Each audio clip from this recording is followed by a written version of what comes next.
ఉన్న బంగారాన్ని విడిపించి ఆ రోజు ఆన్లైన్ రేటుకే మేము కొంటాం. Sharma gold company. అందరికీ నమస్కారం. శ్రీమాత్రే నమః.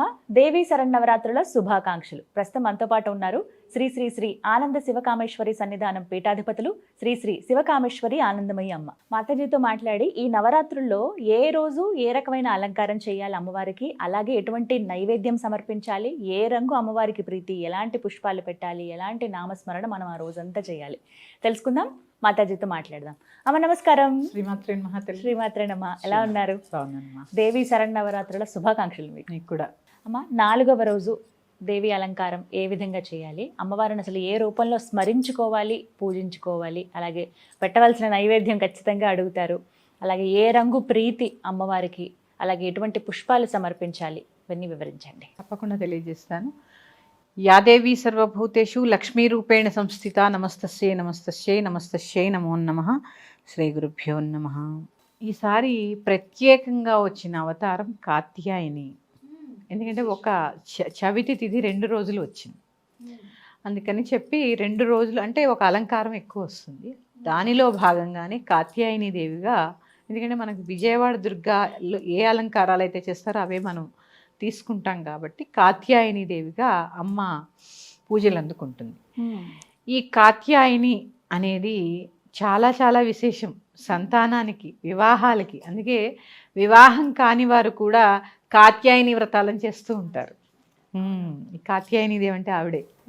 అంటే పార్వతీ అమ్మవారు. పార్వతీ అమ్మవారే. అంటే కతి అనే మహర్షి యొక్క కుమార్తె కాబట్టి కాత్యాయని. అంటే పార్వతీదేవి కన్నా, అంటే హిమవంతుని కుమార్తెగా జన్మించక ముందే కతి అనే మహర్షికి పుట్టింది కాబట్టి కాత్యాయని అని పేరు పెట్టడం జరిగింది. ఈ కాత్యాయని దేవిని ఆరాధించడం వల్ల చక్కటి దాంపత్యం లభిస్తుంది, తర్వాత శీఘ్రంగా వివాహం జరుగుతుంది. భార్యాభర్తలు ఎవరైనా విడాకుల దాకా వెళ్ళిపోయిన వారు కనుక ఈ కాత్యాయని వ్రతం చేసుకుంటే మళ్ళీ అన్యోన్యమైన దాంపత్యం ఏర్పడుతుంది. ఈవిడికి దేవాలయాల్లో అలంకరణలో చీరకి కట్టేటటువంటి రంగు ఎరుపు. ఎర్రని పూలతోనే అమ్మకి పూజ చేస్తారు, ఎర్రటి అక్షతలతో పూజ చేస్తారు. ఆ రోజంతా ఎరుపే. కాత్యాయని అంతా కూడా ఎరుపే. కాత్యాయని వ్రతంలో కూడా అంతా ఎరుపే. ఇక ఈవిడికి పెట్టేటటువంటి నివేదన ఏంటి, ఏం నివేదన చేయాలి అంటే ఉప్పు వేసి వండినటువంటి అప్పాలు అంటే మామూలుగా మనం అప్పాలు వండుకుంటాం కదా, ఆ బెల్లం అప్పాలు వండుకుంటాం కదా, దాంట్లోనే చిటికెడు ఉప్పు వేసి వండాలి. అలాగే చెరుకు ముక్కలు, ఇవి కూడా తేనె, చాలా శ్రేష్టం అనమాట, ఆవిడకి ఇష్టమైనవి. ఇవి నివేదన చేయాలి, విశేష నివేదన. ఈ 9 రోజులు కూడా చాలామంది విశేష నివేదన చేసి ఆపేస్తారు. విశేష నివేదనతో పాటు మహా నివేదన కూడా ఉండాలి.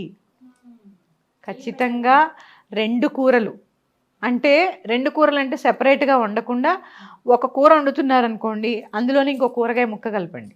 అంటే ఇన్ని చేయడం సాధ్యం కాదు, పూజ అవ్వాలి, ఇది అవ్వాలి కాబట్టి అప్పుడు 2 కూరలు అవుతాయి కదా. పప్పు, పులుసు, చారు పెట్టకూడదమ్మా, పెట్టద్దు. పప్పు, పులుసు, తర్వాత ఇప్పుడు మనం వండుకునేటటువంటి నివేదన, కూర, పెరుగు, నెయ్యి, పచ్చడి, ఇవన్నీ ప్రతిరోజు ఉండాలి. ఎందుకంటే ఇక్కడ ఎంత విశేషంగా అర్చన చేస్తే అంత విశేషమైన నివేదన ఉండాలి. ఎందుకంటే ఈ 10 రోజులు ఆవిడ యుద్ధం చేస్తూ ఉంటుంది, మరి ఆహారం కావాలి కదా. ఈ యుద్ధం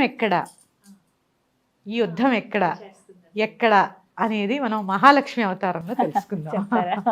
ఇక ఈ కాత్యాయని దేవికి మనము చెప్పుకునేటటువంటి శ్లోకము సర్వమంగళ మాంగళ్యే శివే సర్వార్థ సాధికే శరణ్యే త్ర్యంబకే దేవి నారాయణి నమోస్తుతే. ఈ శ్లోకంతో ఈవిడికి 16 ఉపచారాలు చేయొచ్చు.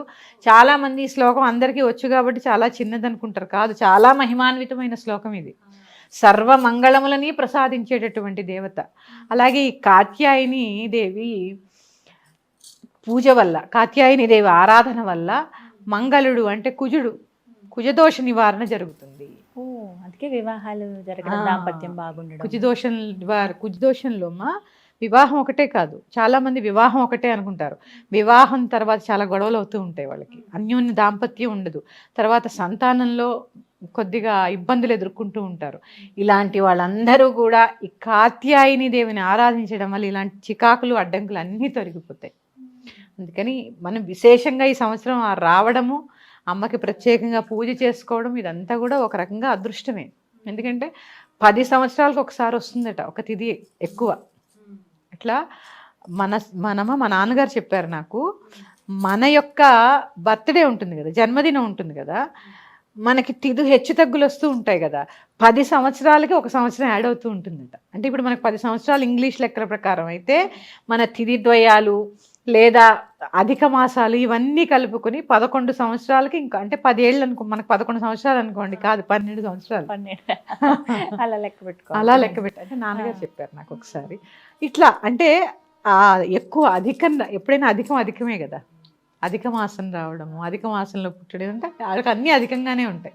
ఈసారి కూడా పుణ్యం అధికంగా ఉంటుంది, అధికంగా ఒక రోజు వచ్చింది కాబట్టి అధికంగానే ఉంటుంది, విశేషంగా ఉంటుంది. ఇక ఈ మంత్రంతో మళ్ళీ చెప్తున్నాను. సర్వమంగళ మాంగళ్యే శివే సర్వార్థ సాధికే శరణ్యే త్ర్యంబకే దేవి నారాయణి నమోస్తుతే.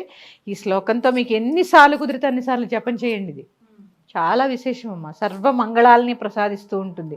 ప్రతిరోజు ఈ శ్లోకంతో దీపారాధన చేయడం వల్ల ఆ ఇంట్లో ఎటువంటి అమంగళాలు ఉండవు. సాధారణంగా కూడా ఇలా చేసుకోవచ్చు. ఇలా మీకు అంటే ఒకటి మాత్రం చెప్తున్నాను, సాత్విక ఆరాధనే చేయండి. ఎప్పుడూ కూడా గృహస్థు సాత్వికమైన ఆరాధనే చేయాలి, సాత్వికంగానే ఉండాలి, సాత్వికమైన ఆహారాన్ని భుజించాలి. 9 రోజులు ఎట్టి పరిస్థితుల్లో జంతుబలి కూడదు, మాంసాహారం భుజించరాదు. జంతుబలి ఎప్పుడూ కూడదు, మాంసాహారం కూడా భుజించరాదు. ఉల్లి వెల్లుల్లి కూడా దూరం పెట్టేయాలి. పెట్టాలి ఖచ్చితంగా. అసలైతే మేము కవ్వంతో చిలికిన మజ్జిగ పోసుకోవడం కానీ, కుష్మాండం అంటే అమ్మవారు కాబట్టి గుమ్మడికాయ కూడా తినం మేము. అంటే నియమం అంటే దీక్షే. ఆ దీక్షలాగే మనం, ఎందుకంటే ఉత్తి రోజులన్నీ వేరు, ఈ నియమం పెట్టుకొని మనం చేసేది ఎందుకు, మనకి ఏదో ఒక కోరిక ఉంటుంది, అది పూర్తి అవ్వాలంటే కొంచెం కష్టపడాలి కదా. అందుకని ఇలాంటివి చేసుకుంటూ అమ్మవారి కృపకు పాత్రలు కండి. మరొక్క అవతారంతో మీ ముందుకు వస్తాను. శ్రీమాత్రే నమః. స్వస్తి.